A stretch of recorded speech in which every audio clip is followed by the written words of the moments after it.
Stock market ऊपर जाएगा या नीचे, इक्विटी ले या डेट ले, सही समय पर सही डिसीजन न लेने की वजह से इन्वेस्टर को नुकसान होता है।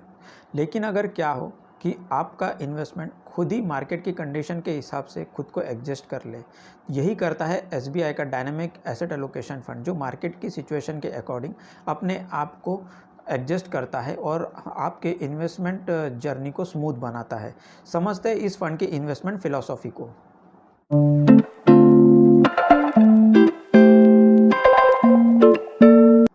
कहते हैं कि लॉन्ग टर्म में जो एवरेज इन्वेस्टर होता है वो मार्केट से कम रिटर्न बनाता है। कार्ल रिचर्ड, जो कि एक जाने माने सर्टिफाइड फाइनेंशियल प्लानर और कॉलमिस्ट है न्यूयॉर्क टाइम में, वो इसे बिहेवियरल गैप कहते हैं। तो बिहेवियरल गैप का मतलब क्या होता है? इन्वेस्टमेंट से मिलने वाले रिटर्न और इन्वेस्टर को एक्चुअल में मिलने वाले रिटर्न के बीच का जो डिफरेंस होता है उसे बिहेवियरल गैप कहते हैं। तो अब इसका सोल्यूशन क्या है? तो एक कहावत है, don't put all your money in one basket. इसका मतलब है कि हमें हमारे पैसे को डाइवर्सिफाइड करना चाहिए, मतलब अलग अलग एसेट क्लास में लगाना चाहिए।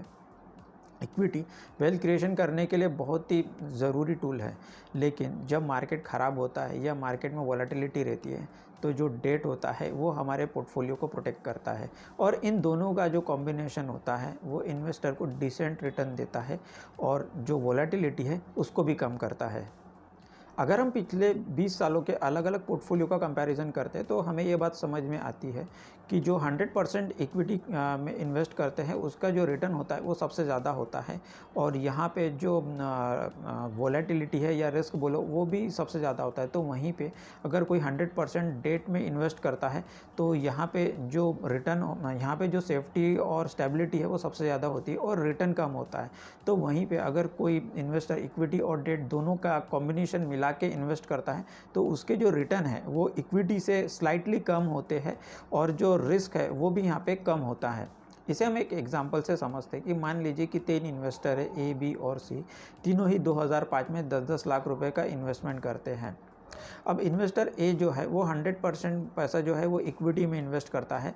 20 सालों में 14% के रिटर्न से उसके 10 लाख की जो वैल्यू है वो 1 करोड़ 45 लाख रुपीज़ हो जाती है। और इस बीच में जो 2008 का क्रैश आता है उसमें इसका जो पोर्टफोलियो वो 60% डाउन हो जाता है, जो कि एक बहुत ही स्ट्रेसफुल सिचुएशन है। तो वहीं पे जो इन्वेस्टर बी है वो 100% अपना पैसा जो है वो बॉन्ड में इन्वेस्ट करता है। यहाँ पे उसको 7% के रिटर्न मिलते हैं और 20 सालों में उसकी जो 10 लाख की वैल्यू है वो 40 लाख हो जाती है। तो यहाँ पे पोर्टफोलियो में कोई बड़ी गिरावट तो नहीं होती और पोर्टफोलियो जो है वो स्टेबल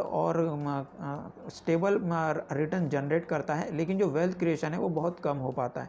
तो वहीं पे जो इन्वेस्टर सी है वो 65% इक्विटी में और 35% जो है वो डेट में इन्वेस्ट करता है। तो 20 सालों में उसके जो रिटर्न बनते हैं वो 12.4% के रिटर्न बनते हैं और 20 सालों में इसके जो पोर्टफोलियो की जो वैल्यू होती है वो होती है 1 करोड़ 5 लाख रुपीज़। मतलब यहाँ पे जो रिटर्न बने हैं वो इक्विटी के आसपास के बने हैं और साइमल्टेनियसली जब 2008 का जो क्रैश आता है तो यहाँ पे जो पोर्टफोलियो गिरता है वो सिर्फ 40% के आसपास का गिरता है। तो इस तरह के पोर्टफोलियो में इन्वेस्टर का बना रहना आसान होता है और लॉन्ग टर्म में इसमें वेल्थ क्रिएशन भी अच्छा होता है। इक्विटी एसेट क्लास के अंदर लार्ज, मिड और स्मॉल कैप और डिफरेंट इन्वेस्टमेंट स्टाइल जैसे क्वालिटी, मोमेंट और वैल्यू, इनका जो परफॉर्मेंस होता है वो भी हर साल बदलते रहता है। इसे हम एक एग्जांपल से समझते हैं कि 2014 में जो स्मॉल कैप स्टॉक है उसने 71% का रिटर्न दिया था। तो वहीं पे 2018 में स्मॉल कैप स्टॉक ने -22% का रिटर्न दिया है। उसी तरह से जो वैल्यू स्ट्रैटेजी उसने 2014 में 76% का रिटर्न दिया था, तो वहीं पे 2018 में वैल्यू स्ट्रैटेजी ने -26% का रिटर्न दिया है। इससे हमें ये बात समझ में आती है कि चाहे वो सेगमेंट हो या स्ट्रैटेजी हो, ये भी हर साल चेंज होते रहती है। इसलिए हमें हमारे पोर्टफोलियो को डाइवर्सिफाइड रखना बहुत ज़रूरी होता है। इक्विटी के अंदर जो डिफरेंट सेक्टर आते हैं, चाहे वो सिक्लिकल हो या डिफेंस हो, इनका भी जो परफॉर्मेंस होता है वो हर साल चेंज होते रहता है। एग्जाम्पल के तौर पे 2014 में जो फाइनेंशियल सेक्टर है उसने 61% का रिटर्न दिया था। तो वहीं पे 2020 और 21 में आईटी सेक्टर ने 60 और 58% का रिटर्न दिया है। 2025 में आईटी ने जो है वो 31% का नेगेटिव रिटर्न दिया है। इससे ये बात समझ में आती है कि अगर हम अपना पैसा सिर्फ किसी एक सेक्टर में लगाते हैं तो हो सकता है कि किसी साल हमारा बहुत अच्छा पैसा बन जाए, लेकिन हो सकता है इसके अगले साल हमें नेगेटिव रिटर्न भी देखने को मिले।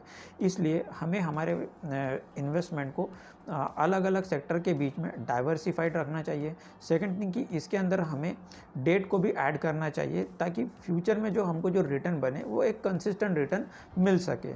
अब हम SBI dynamic asset allocation fund के इन्वेस्टमेंट प्रोसेस को समझते हैं। ये एक स्मार्ट इन्वेस्टमेंट डायल की तरह है, जो मार्केट की कंडीशन के अकॉर्डिंग डिसीजन लेता है कि कितना इक्विटी में और कितना डेट में इन्वेस्ट करना चाहिए।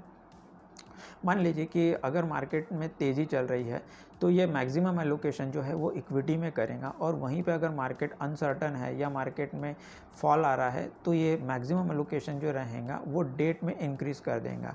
अब इस स्ट्रैटेजी का फ़ायदा ये होता है कि जब मार्केट गिरता है या अनसर्टनिटी रहती है तो यहाँ पे आपका पोर्टफोलियो जो है वो प्रोटेक्ट हो जाता है और आपके इन्वेस्टमेंट को ये सिंपल रखता है। ये जो स्ट्रैटेजी है उन लोगों के लिए बहुत ही हेल्पफुल है जिनको यही नहीं पता होता है कि कब मार्केट में एंटर और एग्जिट करना है। तो इन्वेस्टर को SBI dynamic asset allocation fund को क्यों कंसिडर करना चाहिए? तो इसके पीछे के 4 रीज़न हैं। तो इसके पीछे का पहला रीज़न ये है कि ये फंड जो है ये डायरेक्ट स्टॉक या बॉन्ड में इन्वेस्ट नहीं करता, इसके बजाय ये म्यूचुअल फंड में इन्वेस्ट करता है, जिससे ऑटोमेटिकली डाइवर्सिफिकेशन हो जाता है।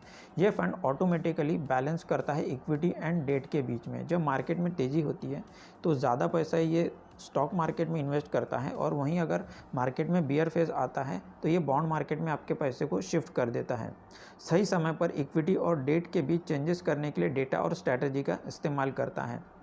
क्योंकि ये कई एसबीआई के स्मॉल कैप फंड में इन्वेस्ट करता है तो इसलिए ऑटोमेटिकली जो डाइवर्सिफिकेशन है वो हो जाता है यहाँ पे। तो सवाल उठता है कि ये फंड किसके लिए सूटेबल है? तो जो इन्वेस्टर मार्केट में पहली बार इन्वेस्ट करना चाहते हैं, उन्हें इक्विटी का फ्लेवर तो चाहिए लेकिन वो रिस्क भी नहीं लेना चाहते हैं, उनके लिए ये फ़ंड बिल्कुल सूटेबल है। अगर हम इस फंड के एनएफओ की बात करें तो इसका एनएफओ 25 अगस्त 2025 को ओपन होगा और 8 सितंबर 2025 को क्लोज़ हो जाएगा।